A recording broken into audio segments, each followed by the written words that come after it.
welcome to another episode of Cinema Red Pill. I'm Sharon, your host, and today I have another filmmaker who I'm going to have an interview with. Really excited. And my first female guest, can you believe? Yay! Taking down the White House. Yeah. So this is very exciting. With Nikissi Serumaga. Correctly pronounced. Thank you so much. Oh, I'm a champ at this. So please introduce yourself a bit. Sure. Yeah. My name is Nikissi, and I'm a filmmaker. I am also a female. I do have female bits. I guess I'm a filmmaker, but it's a very interesting term, I think, because on one level, a lot of people are calling themselves a filmmaker now. Mm-hmm. But for a long period in my life, it was one of those things of like, how can I call myself a filmmaker? I don't really have all. But now just like own the title and do it and enjoy it, and then that also just allows you to explore the actual medium a bit more when you move through it with like confidence as opposed to a lot of hesitation. Okay. So I'm a filmmaker who primarily works with African content and exploring, I think, a bit more of my own filmmaking style in the last few years in Kampala. So how did you start out on filmmaking? Where did you go to school for it? Yeah. What was your journey? I did go to school, but my older sister, she's 11 years older than me. She's also a filmmaker. So it was one of those like, take a child to work day kind of thing. So I went with her. And I just remember falling in love with the production company, and everybody there was also just really, really, really nice to me. And then I started, they gave me like a very small exercise to do, and you start understanding the tools, and it was just exciting. How old were you by then? 17. But I wasn't like directing anything. It's just like small office exercises, and you start understanding what are really the things that make this machine chug along in the way that it does, and who are the people. And I remember finding that really, really interesting. And there was like infinite possibility for collaboration and infinite possibility for all these, for making the craziest things come true, quite literally. And that's always an interesting challenge. So I did that, and then I did uni, and now I'm here in Kampala. Okay. Yeah. Nice. Which film school did you go to and where? I went to York, not New York University in Toronto. It's also really good. And that was a pretty intensive 4-year program where you're just always making films and always working with people. Yeah. Now, the major thing that everyone tells me about you, first thing is she did something with Toronto Film Festival, which is one of my favorite festivals. So while you were in school in Toronto, is that when you did that?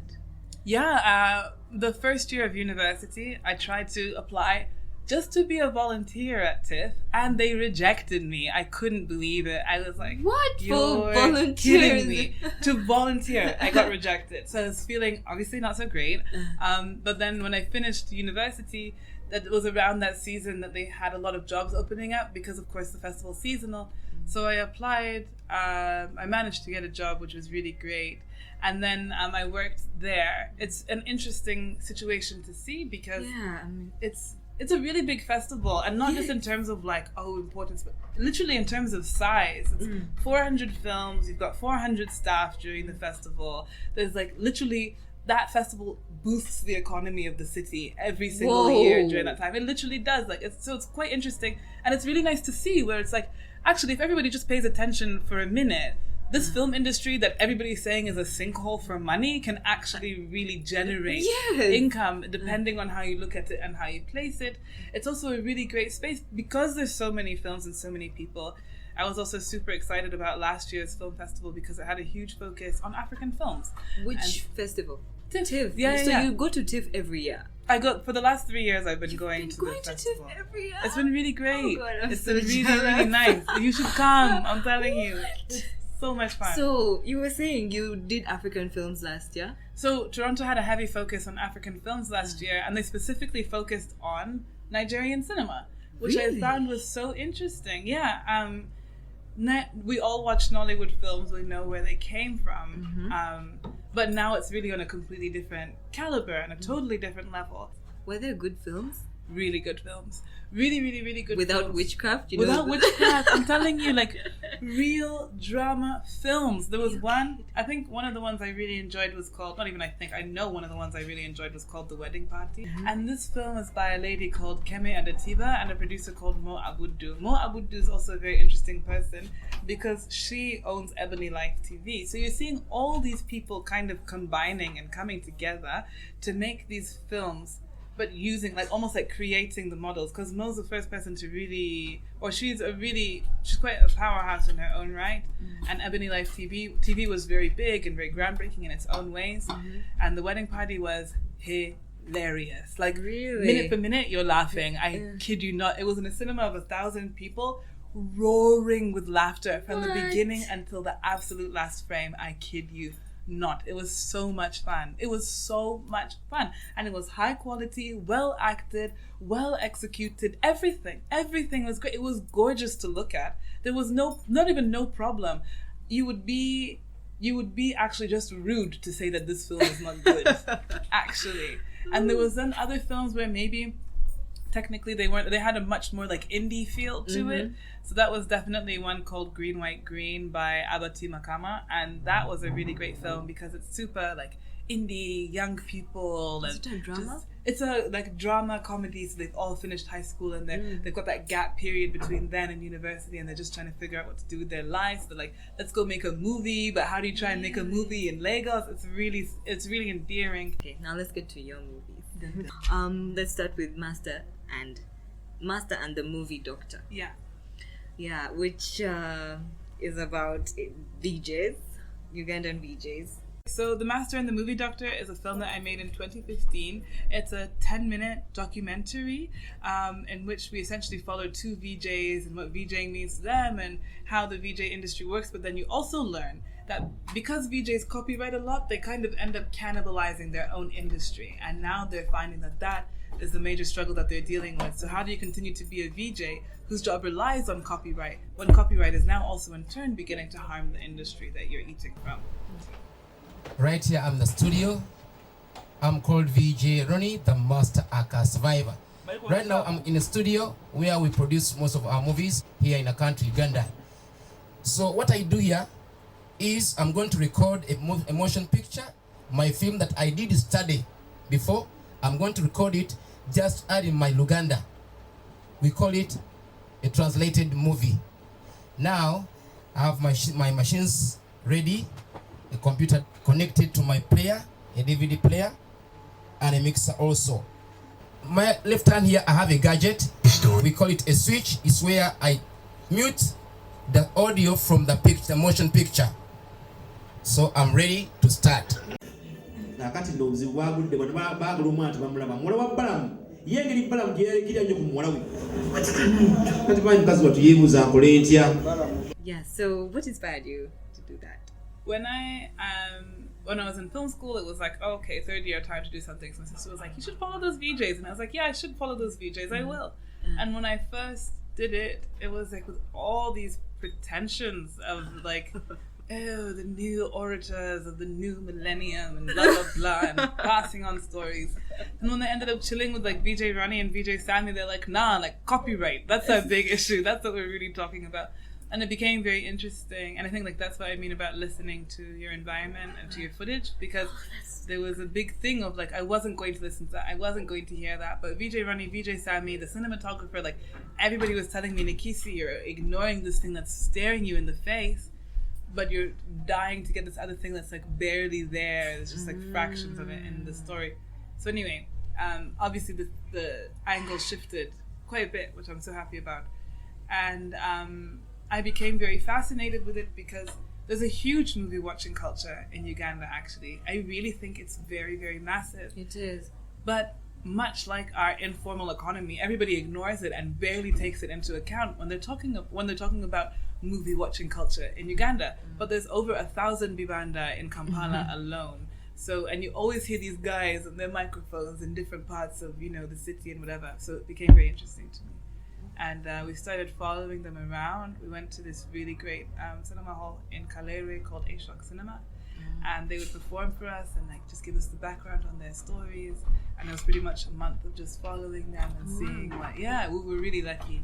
A month of following them and seeing what they thought of their work, and then meeting up with engineer Bonnie, who also is, you know, trying to protect copyright in Uganda, which just seems like the most difficult thing to do in the world. Yeah, it was even funny watching him talk about it. Like, yeah, it's impossible. Good like luck. We have a long ways ahead. Yeah. And he's one man. He doesn't have a team, huh? He's one guy. It's crazy. I really hope I'm wrong, because that was a few years ago, and I hope that his team has grown. But at the time, he was one, maybe two people. I like this part where you let them just sit around on a table and just argue it out. It was a nice touch. That was cool. Was it easy for them to just agree to be in your film, though? Yeah. The really cool thing was that I met engineer Bonnie first out of all of them.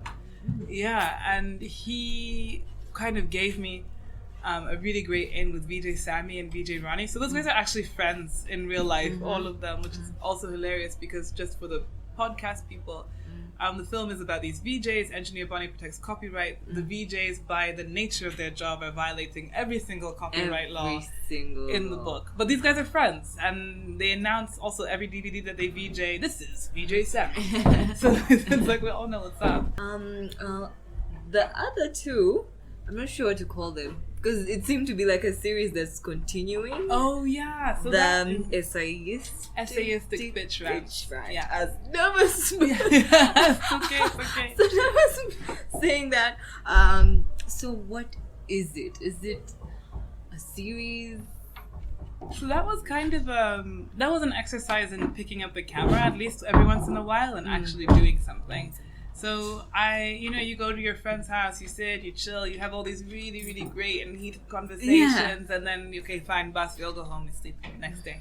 So I had those two friends in the first one, Guerra and Felicity, kind of just sit down with me for an evening with a lot of wine, also trying to give people alcohol, everything. Yeah. It's just everything so much more works. Fun. So yeah, we sit down with a lot of wine and we're just like, what's been happening, not even like in the news, but like what thing is going on in our lives and how is it actually affecting you directly. So with the first Essayistic Bitch Rants thing, it was about technology and using that to like kind of get your voice out there. And they had some personal stories about how they had and hadn't succeeded with that, which was really interesting. And also the title came in that first episode from somebody who said that they don't like watching YouTube videos that are like Essayistic Bitch Rants. So we're like, let's just go on and own it and enjoy. And then the second one was about white privilege, because in Toronto there's just too many heated situations where people are like, you're privileged, and like where everybody's like, oh my god, what do we do with this thing called privilege? I don't understand it. Do I really have it? So we were talking about that, and it was around, I could be wrong, but anyway, it was the same year as the Black Lives Matter protests in Toronto as well. We had our own chapter, so we had a lot of protests at that time, and it was the same year as that. So there was a lot of those things. Oh, okay. So my favorite one was actually the first one. I think was the most relatable one for me. Okay, nice. Which was, plus I really liked it. Good. Yeah, so that was my favorite. Good. It's nice to hear that your stuff ain't shit. Like, what? It's nice to hear that your things aren't bad. Oh, somebody might actually enjoy it. They're not bad. A part that really made me laugh, I even paused and first laughed, was when, was it Guerra who talks about the hacker hairdryer thing? Yeah. That just killed guys, we're done here. We are done. Did you see my post recently about the hairdryer hack thing? Oh yes! I posted it and I was like, what? It was like one of the sponsored posts on my feed, and I was like, I retweeted and I was like, what is this? Like, how dare, like, so essentially what it said was, we're trying to get women into STEM, which is like science, technology, engineering, media, and math, and like get them to get into technology and engineering by like speaking a language they understand. Oh, totally. Give them a hairdryer. I'm like, check. Also liberal agenda. Yeah, that was funny. And you guys even talked about Trump, so this is recent, right? No, it was 10 months ago. Oh, the election goes on for like 10 months. That's true, actually, yeah, you're very right. 10 months ago, then you did. Are you going to do more though? I would like to, but, and actually I wonder what you think as well. I wonder if that format can translate to Kampala. Where were you? That's even actually a question. Really? I didn't ask. We were in Toronto, and it was like winter times. I would say the second one would obviously not be in Africa. Yeah. But the first one, I was unsure where really? You were. Genuinely. That's so good. That's really good. Yeah. Okay. Genuinely. I was like, because it could be one of your homes. And it's not like just there were two people, one black, one white. You can't know. You can't know. That's true. And you didn't really see the outside so much. I thought it might be. I really have to get over some of my hang-ups, my own personal hang-ups. But one of the things that made me a bit nervous to do it in Kampala is that some of the realities that we live with, some of the things that are bad are so present and so much closer that watching people sit in a room intellectualizing loses so much significance. It's like, but to get here, you literally drove by somebody who lives on the street and will probably die on the street.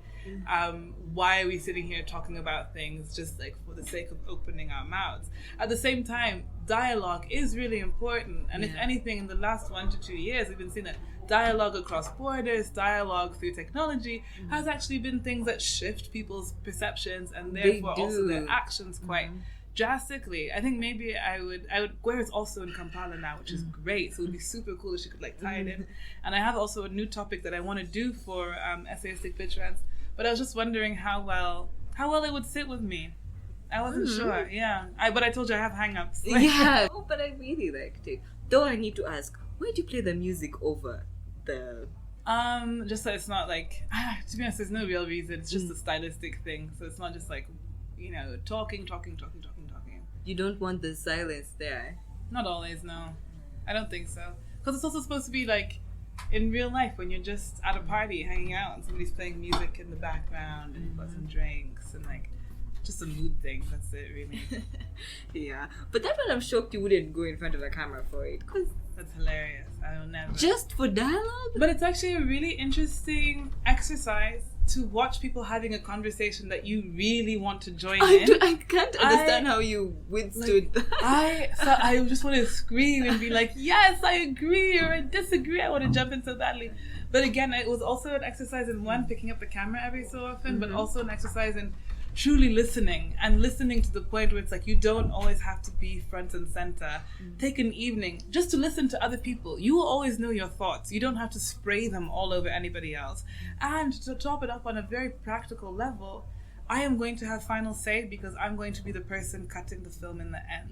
Anyway, so what do I need to go and spread my views during the thing? Then after, shut up and like listen for a little bit. I hear you. I think with the podcast, almost what I cut out is usually myself. Really? You need to cut, just look for where I'm saying something. cut it out. Just because I don't like cutting people's stuff out. Okay.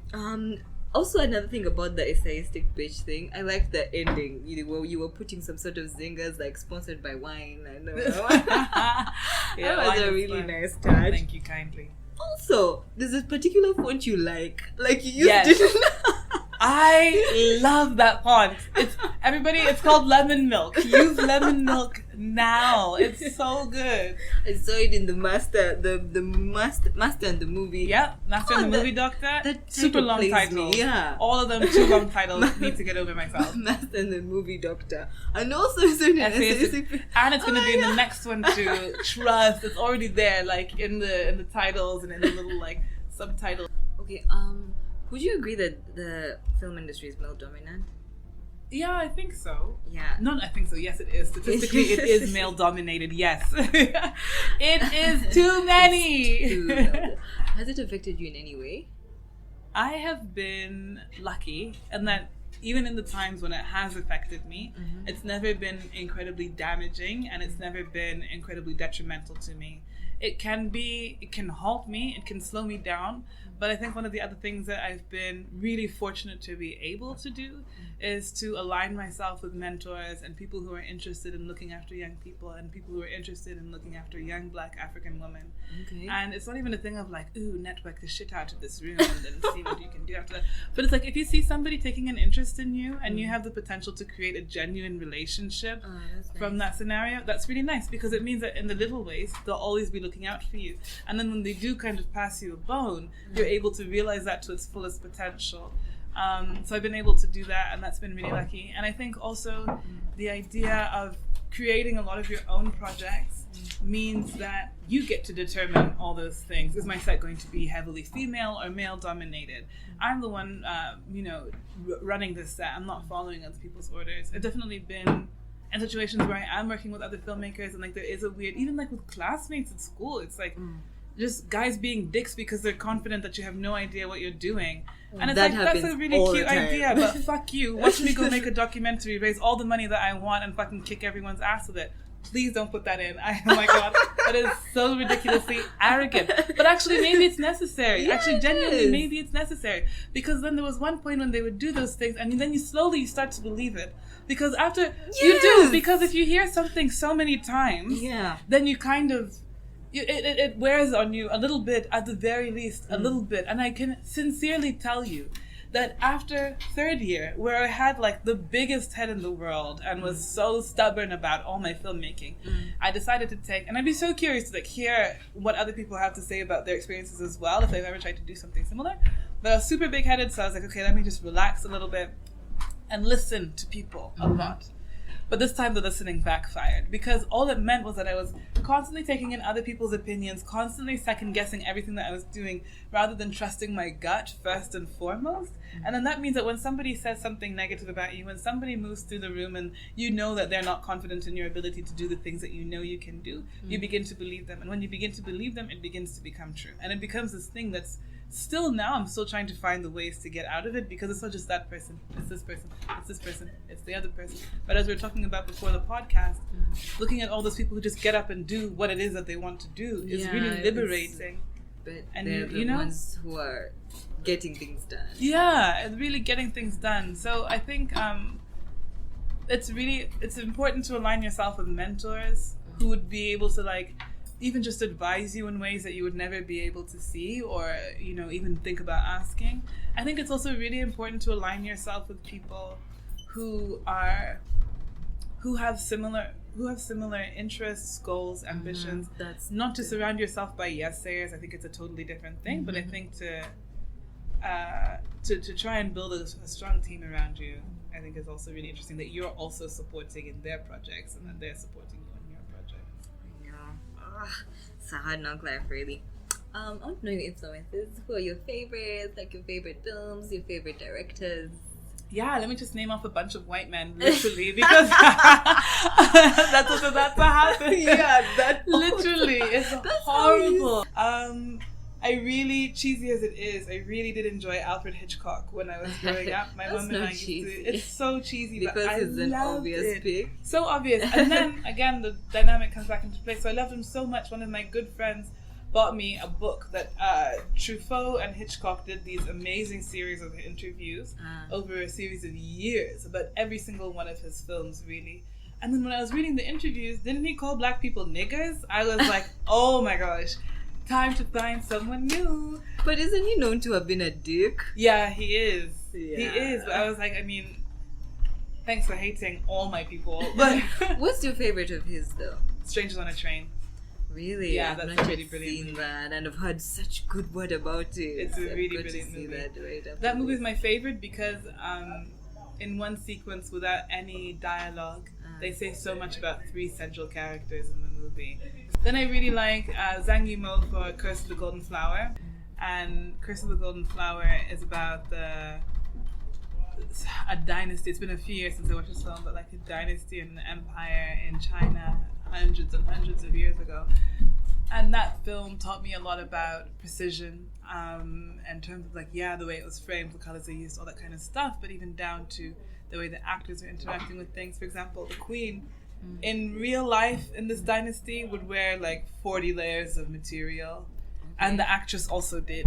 And it's like, you had the option in film to totally just lie about that, but they chose not to because they were trying to go as exact as they could. And I think that when you're approaching your work with that level of precision, even in the moments when it seems wasted, I think it does overall build a much more fuller picture and fuller environment. Lost in Translation is a beautiful film. You don't like it? I love it. But I watched the trailer last night. I love watching trailers. I watched the trailer last night. And I wonder if it's even now outdated, because it's just about like, two white Americans in Tokyo using Tokyo as their playground. And if it was released today, would we really be on it? We would roll our eyes like, what? So what do they say? Like, what are you doing? Stop America. But I still really love that film because I think it explored a really tender friendship in such a believable way.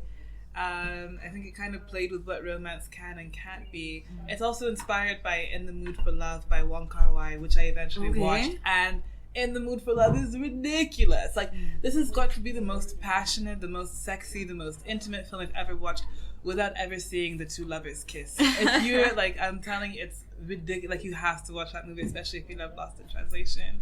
I'm definitely always inspired by the Nest Collective and Jim Choo Choo. I've just forgotten his name. But anyway, he directed this really great film called Kati Kati recently, which was really great. Who is that? Jim Choo Choo. Jim Choo Choo used to be part of Just a Band, and now he's part of a group called the Nest Collective. They made those films Stories of Our Lives and also the web series Tukomacho. And then... These are Kenyans? These are Kenyans. Okay. And those films did very, very well. They're very, very good. Because they're so current and because they're still making work now, I really enjoy being inspired by them. I'm trying my bestest not to just like carbon copy them as well. Yeah, because ideally I would like to work with them and add something to the mixture rather than just like copy and pasting. I do really like films that are more based on emotion rather than anything else. I think the trick that I'm trying to figure out in my own filmmaking is how do you make emotion tangible? How do you make it palpable? That's actually a really hard line to cross without big action and like somebody dying and you know, those kinds of things. But it can be done. Okay, cool.